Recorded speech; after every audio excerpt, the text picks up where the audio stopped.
funding or finance accessible to every students we don't get acceptance letter or we don't be eligible for attend any higher institution, basically any tertiary or higher education institution in this country.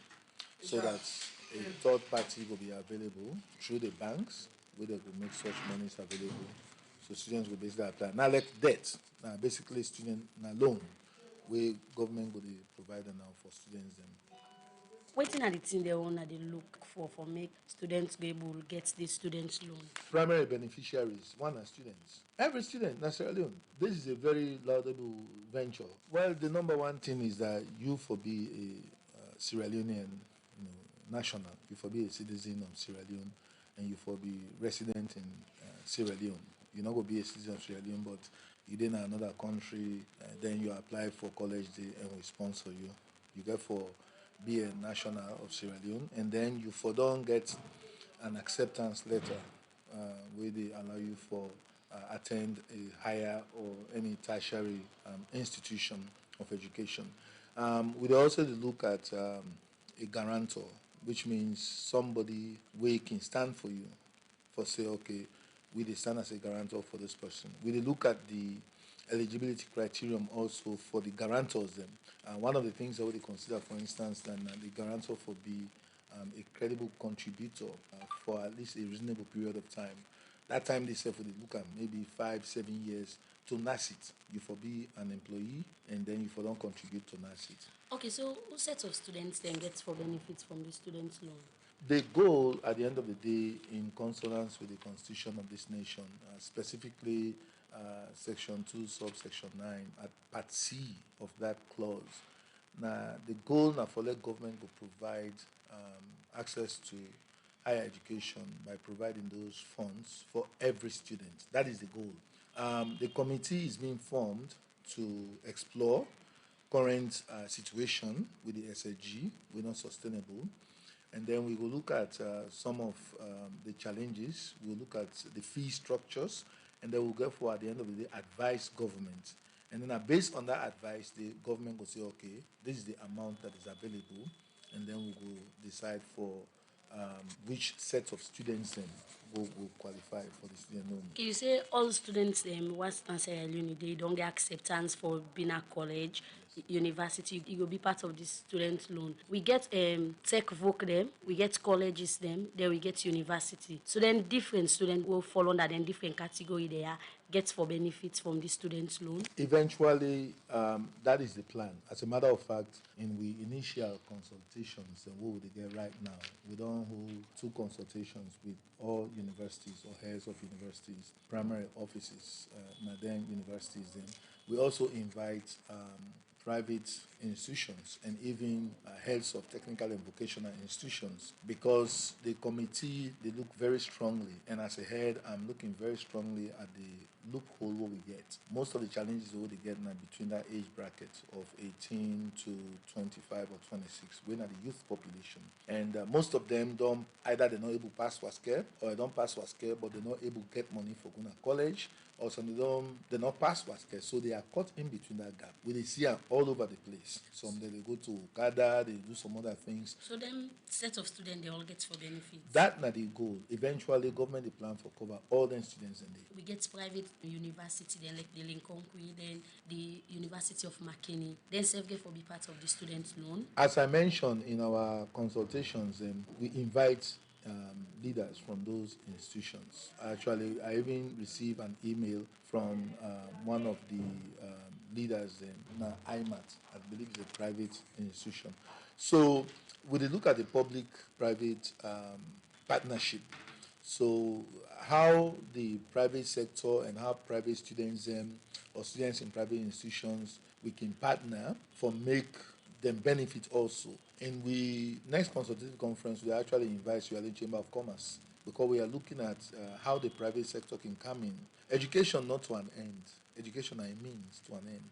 So if government they come in with this as a constitutional mandate for make it fulfill and for help, I think so the private sector will find a way for educate them or let them understand how they can come in for complement government. As you say, una dey on a consultation right now, but government don't get any money they don't put aside for saying that this we go start with first. Well, the fact that there is a committee we start July 1 of this year and we get a 6 months mandate, that's an indication that government is prepared for this. As a matter of fact, very recently we get um, uh, an official from Ministry of Finance we get for day on this committee. I believe say there is definitely seed money. I cannot disclose that this government don't put aside, that this government don't put aside. How students get for pay this money back to government? Well, we are looking at a system of repayment. As a matter of fact, any student loan, when you start with the board and then down at the governing board, you go to disbursement, the next department are recovery. Well, that's not the national coordinator for the students' loan. Now, the Ministry of Higher Education, Paul Amara, may they talk to Inokabia Insider interview. They also say, now Sierra Leonean students and we don't get acceptance letter for go university or higher institution go benefit from the student loan where government they can begin gay. Well, before that, you be listening to interview with Theodore Arena been do with the chairman for the National Commission for Democracy NCD, Wena Abubakar Kabo. The program Good Morning Salon they continue and 7:47 at the time from a studio clock. We tell you earlier today at the program we get the coordinator for Budget Advocacy Network Ban Wena Abubakar Kamara. A day for can talk about the revenue and expenditure credibility analysis report for 2017-2019 where them pull na do this PNTM. Good morning and welcome to the program, Mr. Kamara. Good morning, 98.1, and good morning, Sierra Leoneans. Well, Budget Advocacy Network Ban, inside the past 11 years, done the work around public financial management. Outside then can observe the budget process in the country. Then same way so can do research them, pull reports, outside then can make recommendation then to government and serve Budget Advocacy Network. Same way so can pull policy brief them way then send for support policy implementation at the country. The last time where we been get the coordinator at the studio, we've been talk about the open budget survey score we been show say Salon been up 38 out of 100 for the open budget index where we been look at that same day. Well, today again at the program for can tell we bought revenue and expenditure credibility analysis reports where them pull this BNTM for 2017-2019 and all this budget advocacy network they do now for ensure say them build social movements we go advocate for effective service delivery. Well, I don't tell listeners and say today you didn't have the studio for we can talk about the revenue and expenditure credibility analysis reports will be done pull for 2017-2019. These are the very first edition of this kind of reports where they do. But firstly, let we start for now why una decide for go this way at this time where we be all use for say una can do other reports and but this one are the very first one. Why una choose for do revenue and expenditure credibility analysis for 2017-2019? Thank you very much. In the first place, we will talk about budget credibility. It try to look at the extent to which government implements within the plan. The budget when they go to parliament, to parliament approve, to what extent they able to achieve that particular things that they would intend for do. And this budget credibility analysis, they look at, first of all, at the bigger level in terms of expenditure. If them be say they spend, for example, 2 trillion, how far they don't go for spend that 2 trillion then they. If them say they generate, for example, 5 trillion, how far they don't go for generate that resources there. Then in all this stuff, so you also look at within the ministry, department, and agencies, to what extent the government will provide the resources for let them do the thing they're supposed to do. And then you also not stop there, you also look at within the ministries themselves, to what extent they ensure say they stay within the plan. For example, you get a particular ministry, you get 5 departments. To what extent they ensure say if department A, then be planned for give them 2 billion, how much then give them. So the reason why we do this study is because one, the budget now the tool government they use for implement in policy system.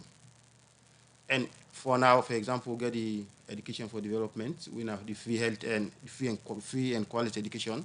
Now government policy and the instrument we government is for finance and the budget. And another reason why we also do this study, now for now we ensure say government they on track in terms of what they say them did do as against what they actually do. And let us understand what are the underlying causes why Ministry A get more than what them plan for. The ministry B get less than what them plan for.